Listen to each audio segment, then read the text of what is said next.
everyone, my name is Yatee Krishna, and today we are going to talk about one of the most important things, plants. Plants are one of the most important things for us to live on this planet. They give us oxygen, food, and they also take in the carbon dioxide we emit. So now, today we are going to talk about how does a plant grow.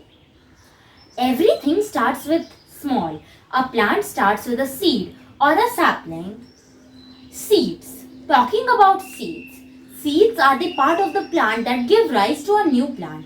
You must have seen seeds in many fruits and vegetables. Some seeds are small, while others are big, and some are medium. Some fruits and vegetables have only one seed. They are known as single seed fruits. For example, avocado, mango, etc.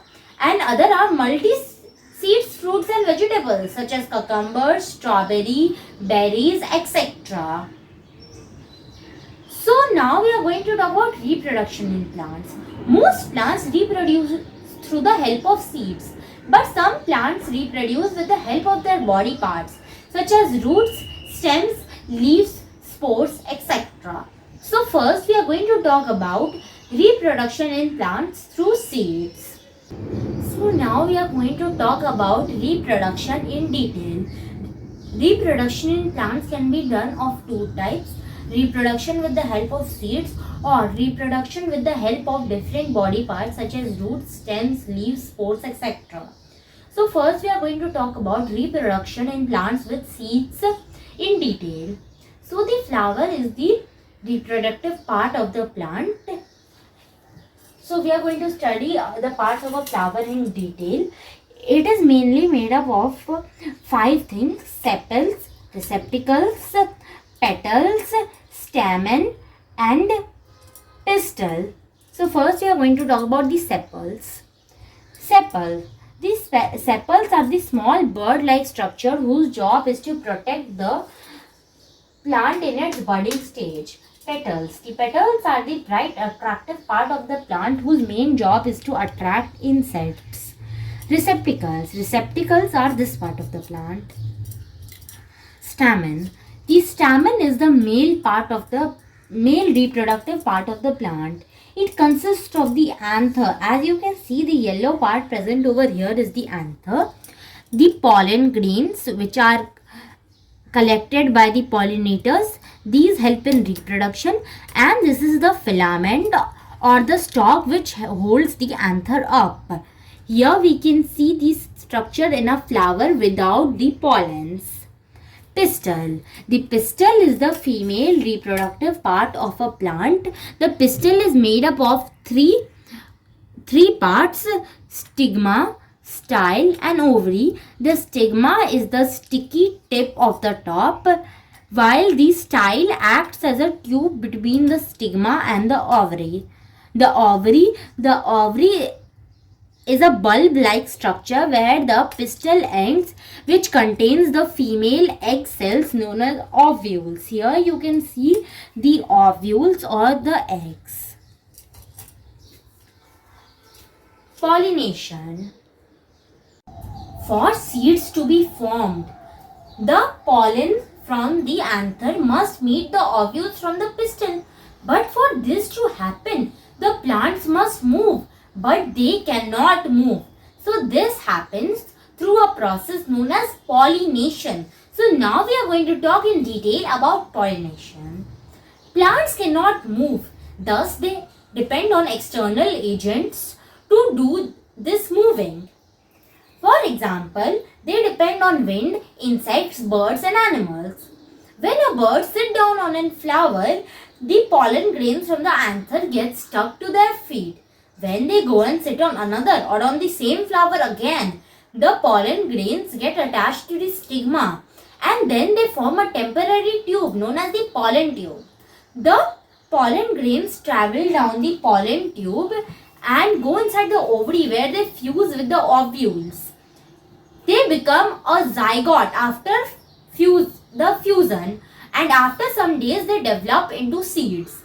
This process of the fusion of pollens from the anther and the ovules from the pistil is known as fertilization. After fertilization, the ovules turn into seed, while the ovary containing the ovules turns into a fruit. The rest of the parts fall off. So, depending on the type of pollination, there can be two types of pollination: self-pollination and cross-pollination. When the pollen goes on the stigma of the same flower or on the stigma of another flower on the same plant, it is known as self-pollination. While if it goes on the stigma of another flower in another plant, it is known as cross-pollination. Seeds. Seeds are the part of a plant that give rise to a new plant. According to their structure, they can be of two types: monocot seeds and dicot seeds. So first we are going to talk about the basic structure in both of them. The seed coat. The seed coat. It is the outer layering of a seed. It protects the baby plant inside from getting injured, excess water, etc. The seed coat has two layers, testa and tegmen. The seed coat can be soft and thin in some seeds such as bean and hard and thick in some seeds such as coconut. Upon opening the seed coat, we can find two seed leaves or cotyledons in dicot seeds and one seed leaf or cotyledon in monocot seeds. They are a very important part of the seed as they store food for the baby plant. It uses the food stored in the cotyledon till it grows its first leaf. So here these are embryonic leaves. They are 2 in number in dicot and 1 in number in monocot. These leaves, they determine whether a seed is monocot or a dicot. This is the radicle or the embryonic root. Here in a monocot also we can see the embryonic root. These all together make up the embryo. The endosperm is something that is only seen in monocot seeds. It also stores food for the baby plant. So now we are going to talk about germination. Germination. Germination is the process by which a seed produces a baby plant or a seedling. A seed can only germinate when it gets the right conditions of air, water and warmth. If any one of these conditions are not present or are not ideal, the seed will not be able to germinate properly. Although hundreds and thousands of seeds are sown, not every one of them grows into plants. Only certain grow into them, and the ideal conditions have to play a great role in it. And the spacing at which they are sowed. If the seeds are sown too close to each other, they will not be given the chance to develop properly and they will be starved of nutrients and water. So thus, scattering of seeds from the parent plant is very important for the development of seeds. Seed dispersal.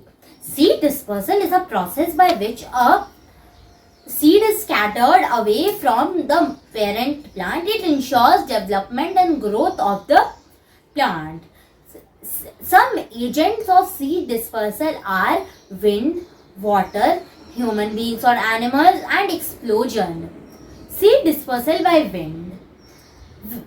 Seeds that are very small or are very light, hairy or winged can be spread away by the wind. Cottons, dandelions, maples, drumsticks, etc. are examples of seeds that are dispersed by wind. By water. Plants that grow near or inside the water bodies are dispersed by water. Seeds that are light and can float. Water lily, coconut and lotus fruit are some examples of it. By animals. Some seeds have hook-like structure such as holly seed, which can get stuck to the feet of the animal and then are dispersed far away by explosion. Some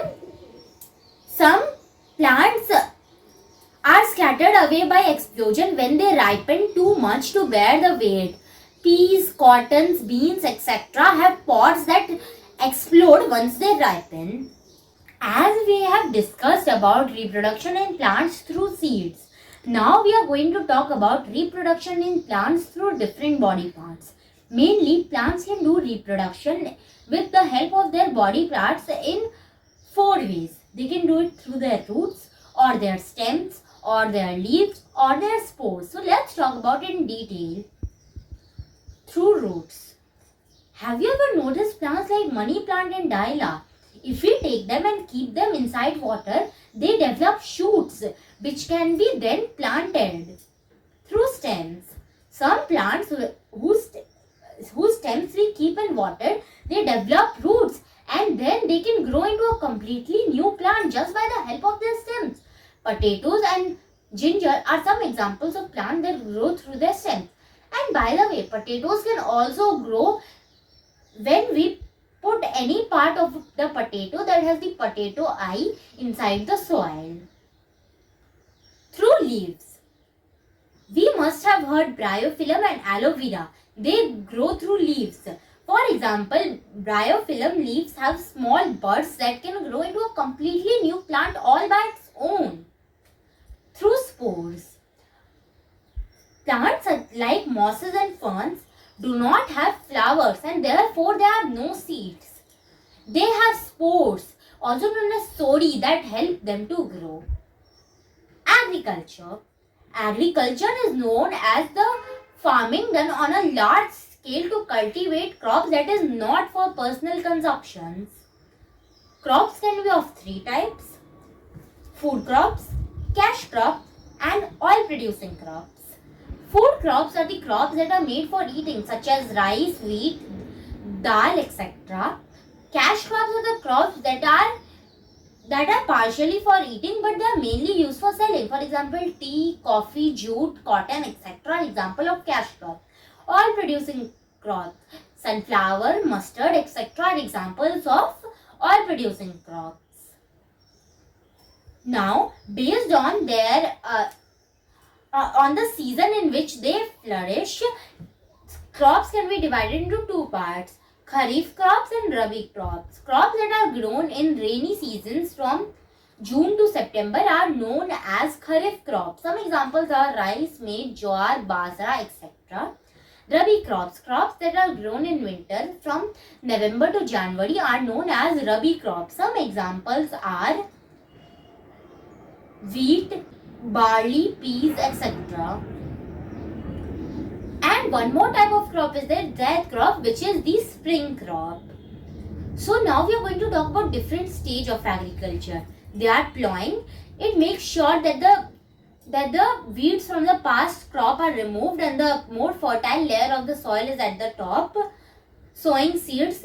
The seeds are sown at adequate distance from each other. Irrigation. The plants are watered properly with the help of sprinklers. Weeding is the removal of unwanted pests. Harvesting, which means we collect the crops. Threshing, we remove the husk from the grain. Then storage, then we store the crops and supply them to the markets. So this is how we grow plants in agriculture and how do plants grow on their own. Hope you like this topic. Thank you and Jai Hind.